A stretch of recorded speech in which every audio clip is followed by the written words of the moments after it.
Resulta evidente que esa es la buena noticia. Nuestra identidad última no es el yo vacío, carenciado e impermanente, sino el misterio pleno, radiante y siempre estable. No se muda, no se pierde. Pero la tristeza, como la soledad, como la frustración, la ira, el miedo, los celos, el resentimiento, el egoísmo, es síntoma de una sola cosa. Sencillamente, de que hemos olvidado nuestra verdadera identidad y nos hemos identificado con lo que no somos. En definitiva, que estamos rompiendo equivocadamente la pregunta: ¿quién soy yo? Hermanos, cuando estoy identificado con el ego, con el yo egoísta, primero yo, después yo, y si queda algo yo, y no miro a los otros, no puedo ver la vida y todo lo que me ocurre, sino desde una perspectiva estrecha y engañosa. Desde ahí no actuaré en libertad, sino que reaccionaré según los juicios elaborados por mí mismo. Y esto es lo que hacemos muchas veces. Por eso nos equivocamos. Os repito antes, esto no lo dice la psicología. La psicología actual es la dimensión, y siempre, pero ahora se ve más todavía. Vivo más allá del ego, del yo, en conexión consciente con el misterio de lo real, es decir, con lo que soy de verdad. Pisemos más tierra y veamos lo humanamente posible este mensaje de Jesús, que podamos hacer humano a nuestra vida. Jesús no envió a comunicar su mensaje solamente a los 12. Lucas 6, versículos 12 y 17. En un segundo envío, mandó otro grupo mucho más amplio, formado por los que hemos dicho antes, por los 70 o 72. Este grupo se ha de entender a partir del simbolismo del número 7, porque en las antiguas culturas se trataba de un número que indicaba plenitud y totalidad. Así se entiende que la Biblia, en el Génesis, en el capítulo 10, versículos 2 al 31, Zacarías, capítulo 7, versículo 5, y el Éxodo 1, versículo 5, y Deuteronomio el 10, capítulo 10, versículo 22, esto quiere decir que Jesús no envió solamente a los 12, sino la misión de Jesús a sus discípulos abarca a todos, sin excepción. En otras palabras, la vocación misionera es para todo cristiano, no para los curas, los monjes, los obispos, las monjas, los predilectos que dirían algunos, sino para todo el mundo, porque el Espíritu de Dios está en todo el mundo. Dios nos crea a todos iguales, de la misma forma, y es constitutiva de la fe en Jesús. El que cree de verdad en Jesús debe entender y organizar su vida como una misión que tiene que cumplir. Y la misión de una persona que contagia los valores del Evangelio a quienes conviven con él. Debemos ser pegajosos, contagiar lo que Jesús vivió, viviéndonos nosotros. Por eso la vida que llevó Jesús como profeta itinerante y nunca instalado, lo mismo que la vida de los discípulos que le siguieron, son datos que indican que se dio una continuidad entre Jesús y el grupo de sus discípulos. Estos prolongaron hasta el día de hoy el mensaje de Jesús y su revelación de Dios y su proyecto de una ética que nos humaniza y hace de este mundo más habitable cuando se vive.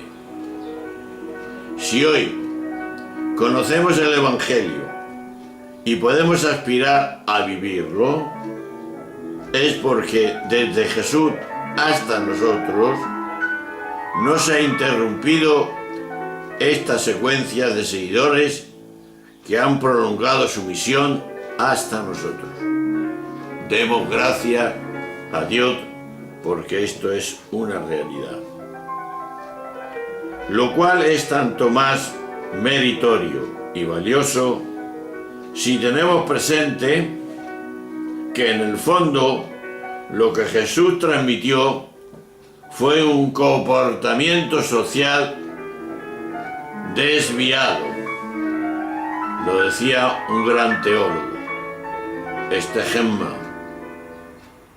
Es decir, el movimiento de Jesús fue y será siempre un movimiento contracultura, contracorriente.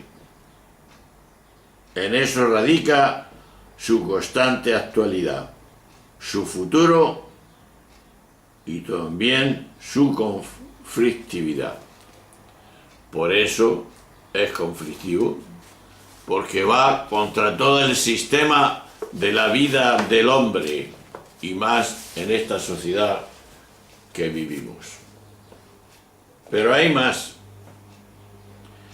En esta misión que cada uno tenemos como cristianos y como humanos para la totalidad de los creyentes en el Evangelio de Jesús, tiene la misma finalidad: curar enfermos y anunciar la proximidad del reino de Dios, y se ha de realizar con los mismos procedimientos. Nada de dinero, nada de instalación, nada de ostentación, nada de privilegios, sino viviendo con quien os reciba y sin concesiones para conseguir favores, que en esto los curas muchas veces estamos los primeros. De aquí, de todo esto, hermanos, viene una pregunta. ¿Cuándo veremos una iglesia así? El papado del obispo de Roma actual, Francisco, está marcando el camino para recuperar esta generosidad ejemplar que se centra en recuperar el Evangelio, en recuperar la sabiduría y no la ignorancia. Ahí está, hermanos. No hay otro camino. Y ese camino lo tenemos que andar tú y yo. Tenemos que volver a lo que somos, a lo que fuimos creados por Dios. Por eso no hagamos caso al ego. Incluso muchas veces no hagamos caso a la mente que nos trastorna. Pero es verdad que tenemos que utilizar la mente, la razón. Pero muchas veces mejor es contemplar que estar siempre razonando. Contemplar lo bello, contemplar lo agradable, contemplar el hombre y el mundo y a este Jesús bendito que Dios nos ha mandado. Vivo más allá del ego, en conexión consciente con el misterio de lo real, de la identidad que soy, de la identidad que somos. Ahí se queda eso. Cada uno que coja las consecuencias y si tiene que cambiar, cambiemos. Seamos valientes, seamos sabios. Hasta ahora, hasta siempre.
Hola hermanos, ya estamos en el 3 de julio, que hemos visto ya, perdón, estamos el lunes 4 de julio de la semana 15 del tiempo ordinario, es el año 2016 del ciclo C de la Iglesia Católica. Voy a bajar la música que está muy fuerte.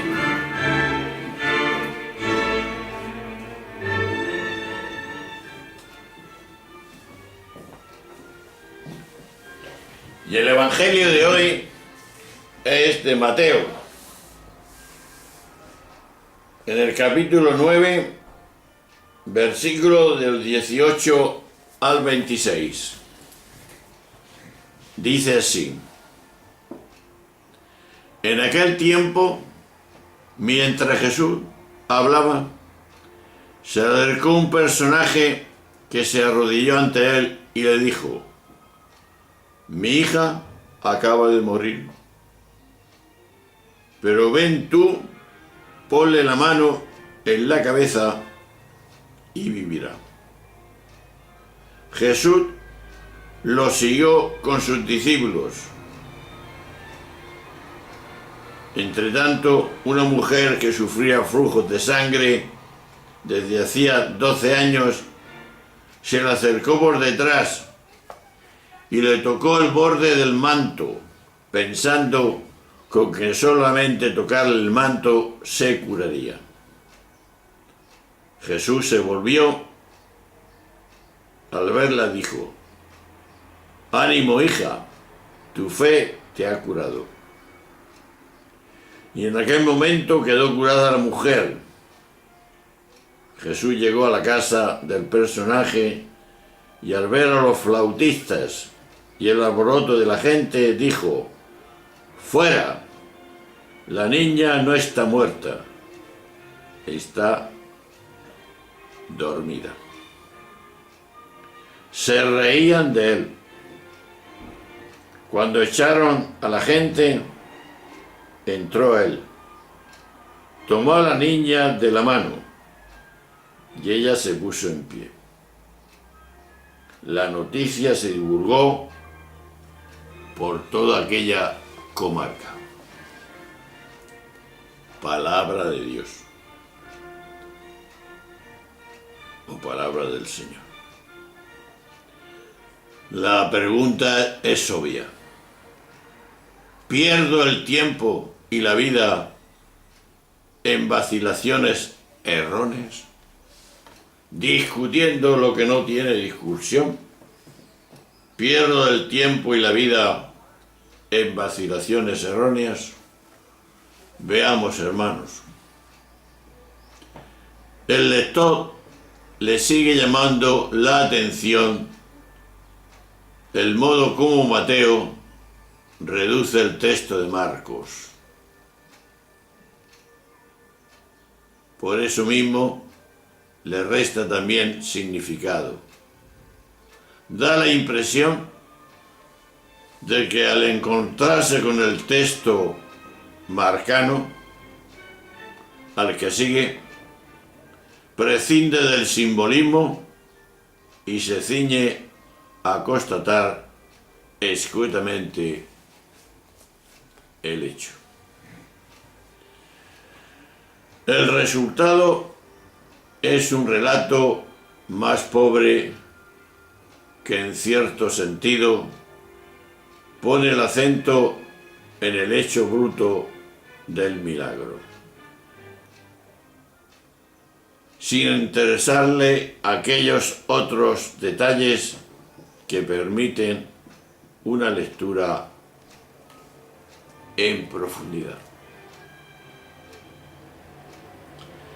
Porque ver el hecho, el relato, en clave simbólica, como se aprecia en el texto de Marcos, tanto la mujer que sufre flujos de sangre desde hacía 12 años, como la niña de quien Marcos nos dirá que tiene 12 años, representan al pueblo de Israel, las 12 tribus, que va perdiendo la vida, la sangre, hasta morir. Simbolismo puro. Es que el Evangelio es así. Aquella manera de hablar es simbólica casi en todas las escenas. En este marco, Jesús aparece como quien sana al pueblo y lo resucita. Él sabe que la muerte es apenas un sueño, tanto la muerte física como la muerte en la que vegetamos con frecuencia, cada vez que perdemos la conciencia de quién somos. Quien se queda aquí son nuestros despojos, nuestra forma, una más, de la vida. Y lo que perdura siempre y nunca muere es el espíritu, lo que Dios ha reformado en nosotros, lo que somos cada uno eternamente. plenitud. Jesús, al tomar la niña de la mano, la pone en pie. Es la expresión que en los evangelios equivale a resucitar, ponerte en pie,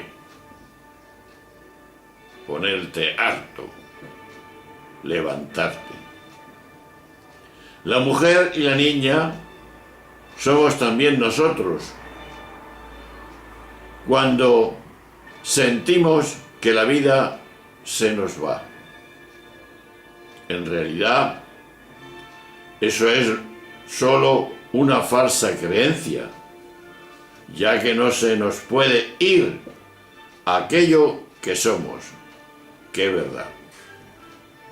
Pero al creerlo, entramos en vacilaciones enfermizas que nos dejan, mejor dicho, que nos alejan de nuestra entidad, de lo que somos, encerrados en un laberinto de confusión y de sufrimiento creciente. Somos plenitud, hermanos. Acoger a Jesús, ¿qué es? Tocar su manto, como hizo la mujer, significa, en esos casos, conectar conscientemente con ese lugar donde somos uno con Él y con todos. Hacer pie en nuestra verdad más profunda hasta reconocer que no somos una parte aislada del conjunto que siente pavor ante la enfermedad y la muerte, sino que somos la totalidad que se halla siempre a salvo, la espaciosidad consciente en que todo aparece. Lo recuerda Él. Todo lo que existe eres tú. Y es así, hermanos, así es la realidad de nuestra vida, queramos o no queramos, pero esto es lo que el Señor nos ha enseñado. Veamos más sobre este asunto. Yo digo que lo que más impresiona y da que pensar en este episodio de la mujer y de la niña que hemos visto antes es la fuerza que tiene para dar salud y vida Jesús, la bondad de Jesús, la misericordia de Jesús, y también la fuerza que tiene la fe confiada en Jesús, la de la mujer, para salir adelante incluso en las situaciones que humanamente no admiten esperanza alguna. Viendo el otro día una película sobre Jesús, era el juicio de Jesús, que parece ser que se llamaba, muy antigua, todos en definitiva al final, todos los que ponían, pues decían que todo era falso, en fin, cantidad. Y una mujer, de entre la multitud de aquel, expresa la película, de aquel juicio, se quejaba, y un hombre también: por favor, no destruyan a este hombre, que significa Jesús, que por lo menos los que confiamos en Él tengamos esperanza. No quiten usted de la cartelera a este Jesús que nos da confianza. Qué verdad decía aquella mujer. Y tal es el caso de la mujer enferma, que había perdido su confianza en los médicos, y muchas veces perdemos también la confianza nuestra en los médicos porque no nos curan. Y en el caso sobre todo de la niña difunta, a la que ya no se le podía prestar más servicio que un entierro digno. Pues bien, aunque tales condiciones extremas, Jesús es solución que devuelve la salud y la vida. Esto es un hecho histórico.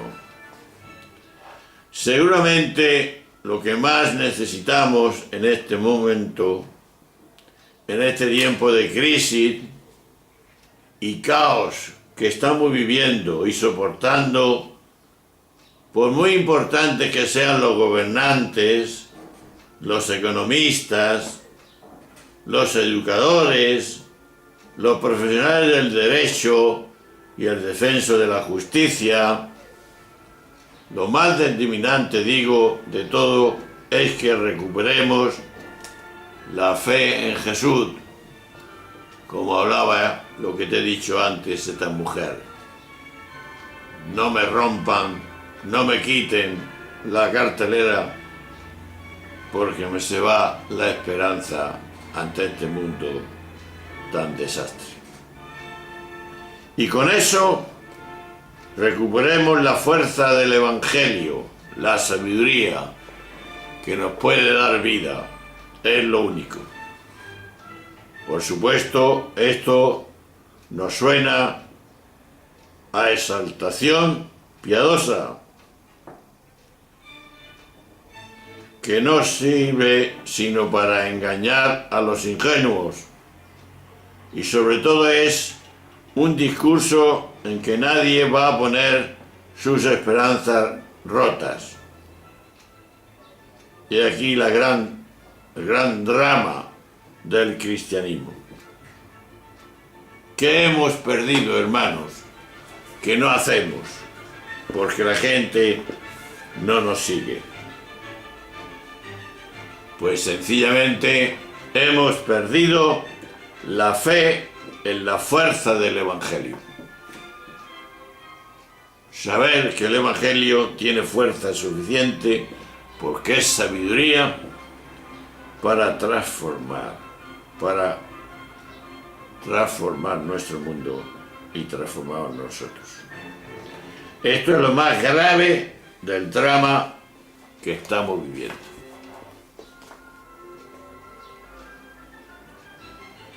Por aquí surge una gran pregunta. ¿Por qué hemos llegado a tanta incredulidad? ¿Por qué hemos perdido el norte? ¿Por qué no creemos como debemos de creer? Pues sencillamente porque hemos pretendido armonizar y compaginar el Evangelio de Jesús con la religión de los sacerdotes. En aquel tiempo también, y tal vez también en este. En el templo y sobre el altar hacemos las ceremonias del culto ritual de los sacerdotes. Y del Evangelio, ¿qué hemos hecho? Hemos hecho un elemento más de ese culto sagrado y clerical. Hemos querido unir a Jesús con la religión de los que mataron a Jesús. En nuestra vida manda el dinero de los ricos, el poder de los gobernantes, la complicidad callada de los obispos, la sumisión resignada de los ciudadanos en todos los índoles, civiles y religiosos, las ideas de los pensadores dicen que ya no sirven. Las fuerzas tecnológicas nos entretienen. No estoy diciendo disparates. La ilusión por el consumo, los viajes, que a mí me gustan tanto, el bienestar, tienen tanto poder que nos han hecho sordos al grito de los que se ahogan y se mueren de hambre porque ya no queda casi nada para ellos. Y así viene la gran pregunta que nos avergüenza. ¿Qué fe podemos tener en Jesús? ¿Qué nos puede decir el Evangelio, la buena noticia? La mujer enferma que se aguante. Y la niña muerta que se entierre con misa y sermón. Esto es lo que hacemos. No damos vida, sino muerte. No contagiamos. Vida sino muerte. De ahí nuestra expresión. ¿A dónde vamos con tanta incoherencia a las espaldas? Una gran pregunta que tú y yo debemos de hacernos. ¿No se nos cae la cara de vergüenza después de haber escuchado el Evangelio, después de seguir a Jesús, después de habernos bautizado a lo largo de nuestra existencia y haber reflexionado? Estamos todavía aquí de esta forma. No elegimos de verdad la sabiduría. Estamos atontados. ¿Dónde estamos?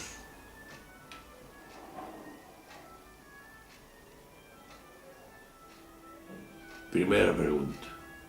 ¿Pierdo el tiempo y la vida en vacilaciones erróneas? Ya está bien, hermanos, pensar lo que somos y para qué fuimos creados.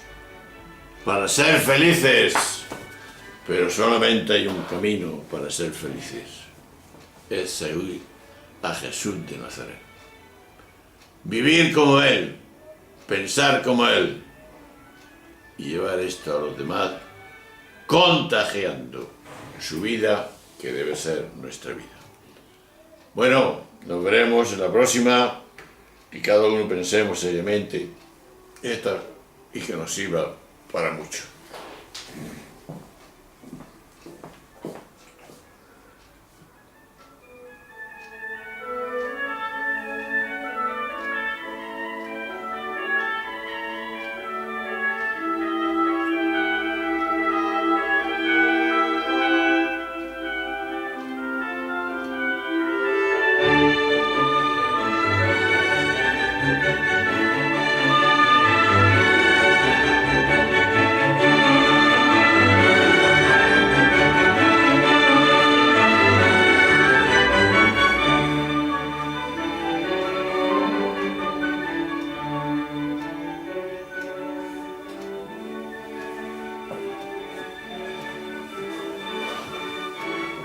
Hola hermanos, ya estamos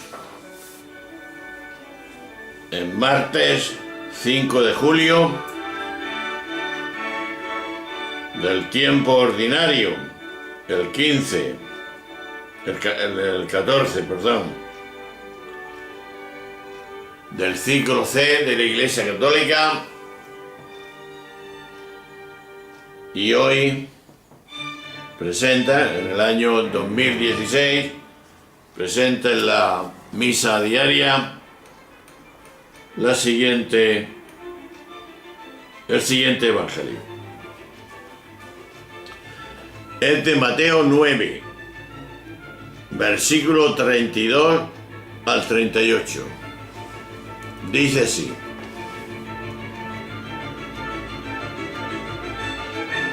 en aquel tiempo llevaron a Jesús un endemoniado mudo. Echó al demonio y el mudo habló. La gente decía admirada, nunca se ha visto en Israel cosa igual. En cambio los fariseos decían, este echa a los demonios con el poder del jefe de los demonios. Jesús recorría todas las ciudades y aldeas enseñando en sus sinagogas, anunciando el evangelio del reino y curando todas las enfermedades y todas las dolencias.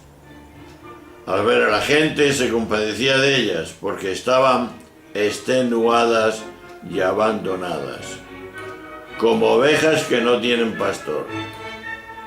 Entonces dijo a sus discípulos, la mies es abundante, pero los trabajadores son pocos. Rogad pues al Señor de la mies que mande trabajadores a su mies. El otro día, el día anterior, el día 3, el día 4 de julio, dijimos en la primera pregunta, ¿pierdo el tiempo en la vida en vacilaciones erróneas? Y hoy me pregunto, ¿lo que digo, hago y vivo pone luz y amor? Repito, ¿lo que digo, hago y vivo pone luz y amor? Veamos. He sabido que Mateo articula su evangelio en torno a 5 grandes discursos.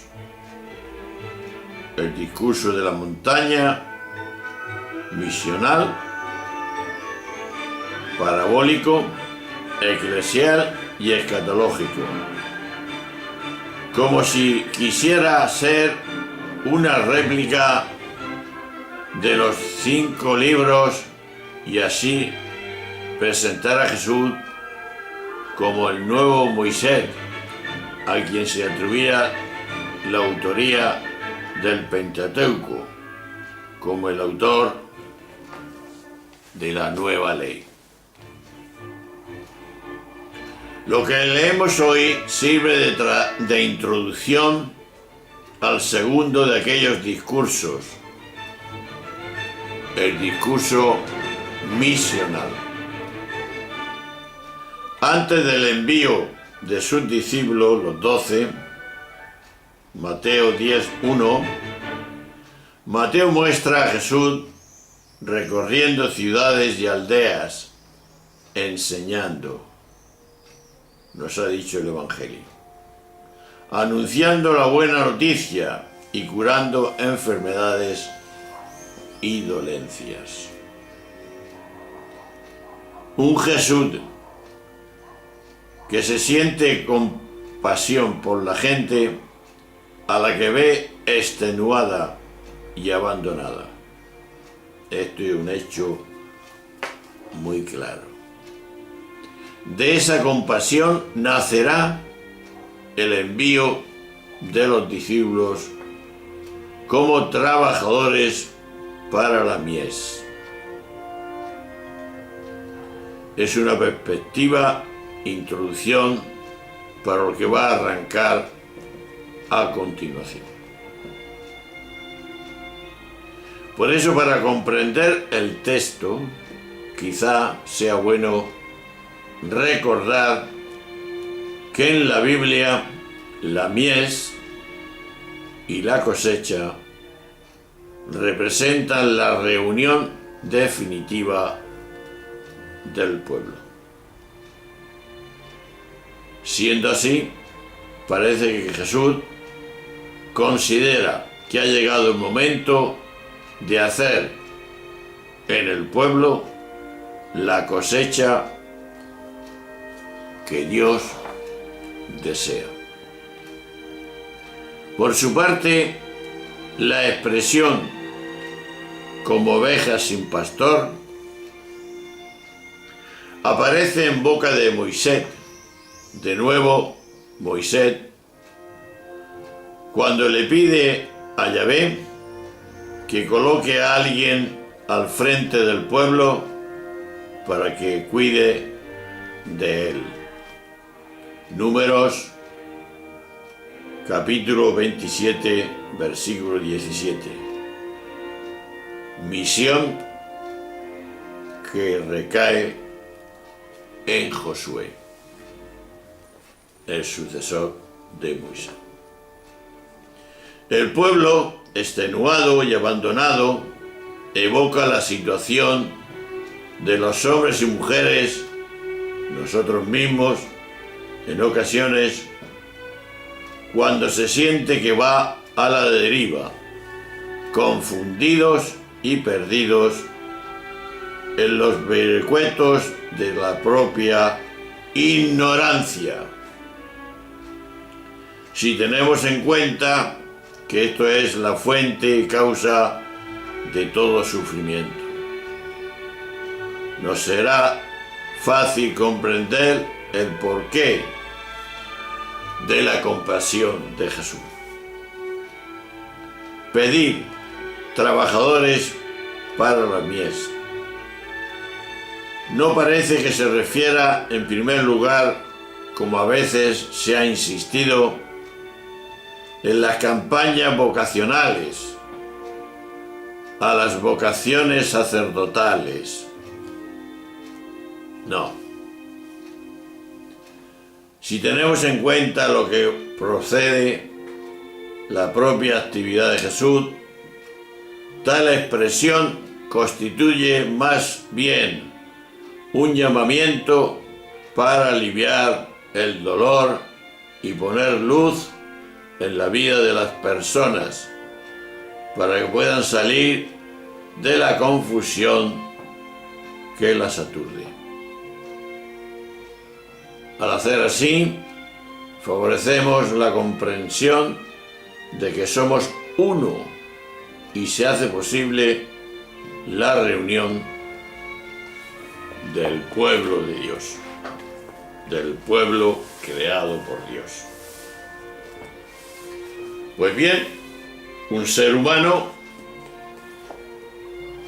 vemos, incomunicado, es un ser inutilizado. Su destino es el aislamiento y la consecuente inoperancia, quien está de esta forma. Por eso, resulta llamativo que la curación de un sordo, mudo, produjera una admiración y entusiasmo que no destacan en otros milagros. ¿Por qué? La gente decía admirada: nunca se ha visto en Israel cosa igual. Es decir, los evangelios presentan como posesión demoníaca lo que en realidad era dominación política. Es decir, los poderes públicos hacían callar al que le molestaba. ¿Sí o no? Jesús libera del sufrimiento personal y de la opresión política. Es una lección capital para aquellos tiempos y también para nosotros, para nuestro tiempo. Porque uno de los fenómenos más extraños y peligrosos que estamos viviendo hoy consiste en todos aquellos pensamos, en que todos pensamos que somos libres, cuando en realidad nos han hecho como sordomudos, o sea, seres incomunicados.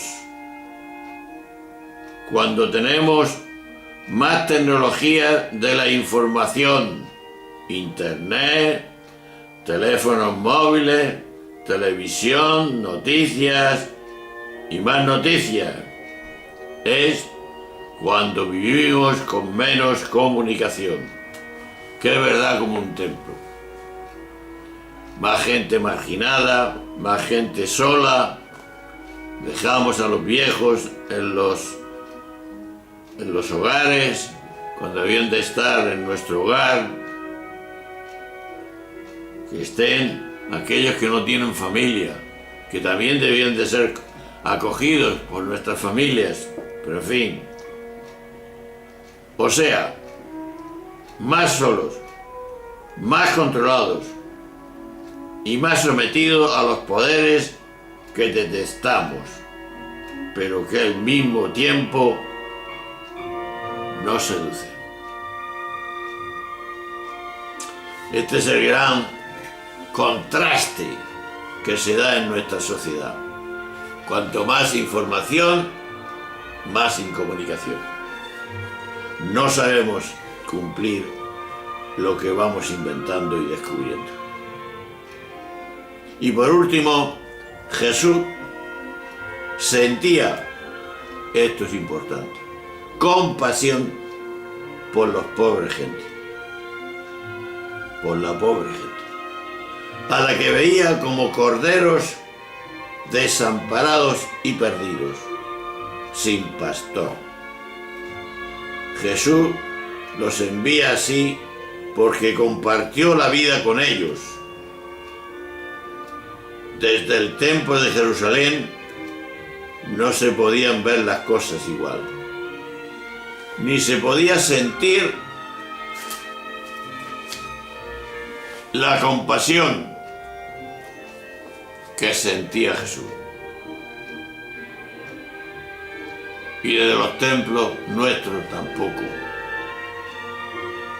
De ahí que la pregunta a lo que nos enfrenta este Evangelio hoy es muy clara y a la vez muy fuerte.